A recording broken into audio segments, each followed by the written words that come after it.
آپ جانتے ہیں کہ 1912 کے اندر طرابلس میں ایک جنگ ہوئی تھی اور اس میں بہت سارے مسلمان شہید ہوئے تھے. مسلمانوں نے اپنی بقا کی یہ جنگ لڑی تھی.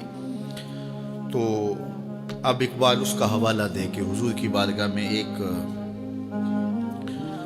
اللہ اکبر گراں جو مجھ پر ہنگامہ زمانہ ہوا، گراں مجھ پر جو ہنگامہ زمانہ ہوا، جہاں سے باندھ کے رخت سفر روانہ ہوا. یہ تصور کی کائنات ہے. فرشتے بزم رسالت میں لے گئے مجھ کو.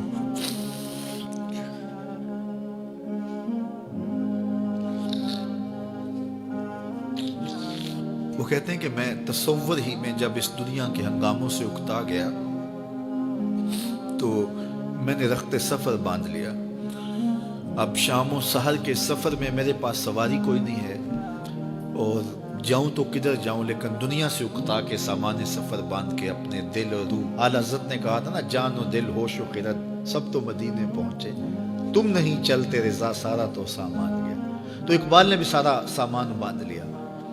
تو پھر سواری کیا آئی؟ فرشتے بزم رسالت میں لے گئے مجھ کو. یہ تصور کی دنیا ہے اور اقبال کا ایک اپنا جہان تھا. حضور آیا یہ رحمت میں لے گئے مجھ کو. کہا حضور نے اے اندلیب باغ حجاز،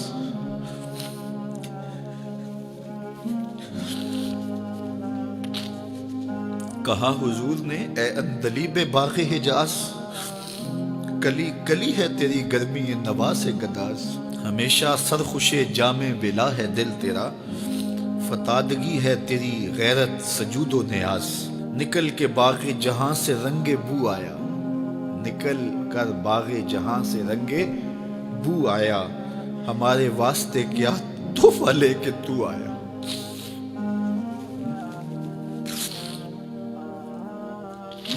کہتے ہیں کہ حضور نے مجھے کہا کہ باغ حجاز کے بلبل تیری نوا سے کلی کلی پگھل رہی ہے، تو ایسے باغ سے نکل آیا جس طرح پھول سے خوشبو نکل کے آتی ہے، تو بتا میرے لیے تو تحفہ کیا لے کر آیا. اب اقبال کا جواب سنیے. حضور دہر میں آسودگی نہیں ملتی، حضور دہر میں آسودگی نہیں ملتی، تلاش جس کی ہے وہ زندگی نہیں ملتی. ہزاروں لالا و گل ہیں ریاض ہستی میں، وفا کی جس میں بو ہو وہ کلی نہیں ملتی.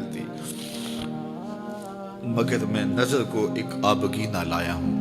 یہ 1912 کی بات ہے جب طرابلس کی جنگ لگی تھی. مگر میں نظر کو ایک آبگینہ لایا ہوں، جو چیز اس میں ہے جنت میں بھی نہیں ملتی. جھلکتی ہے تیری امت کی آبرو اس میں، طرابلس کے شہیدوں کا ہے لہو اس میں. اگر اس دور میں اقبال ہوتا اس کا کلیجہ پھٹ جاتا. اللہ اس شخص کی قبر پہ کروڑوں رحمتوں کا نزول کرے اور امت کو پوری دنیا کے اوپر وحدت نصیب فرمائے. یہ امت علم کی عمل کی راہوں سے گزر کے اپنی منزل کی طرف گامزن ہو اور وحدت کے حقیقی اجالے اس امت کو نصیب ہوں اور بھٹکا ہوا آہو پھر سوئے حرم پہنچے اور یہ امت ایک منزل کی طرف وحدت فکر کے ساتھ، وحدت عمل کے ساتھ آگے بڑھے اور کھویا ہوا وقار اس کو نصیب ہو. اقبال کے انہی لفظوں کے ساتھ میں اپنی گفتگو کو اختتام کی طرف لے جاتا ہوں.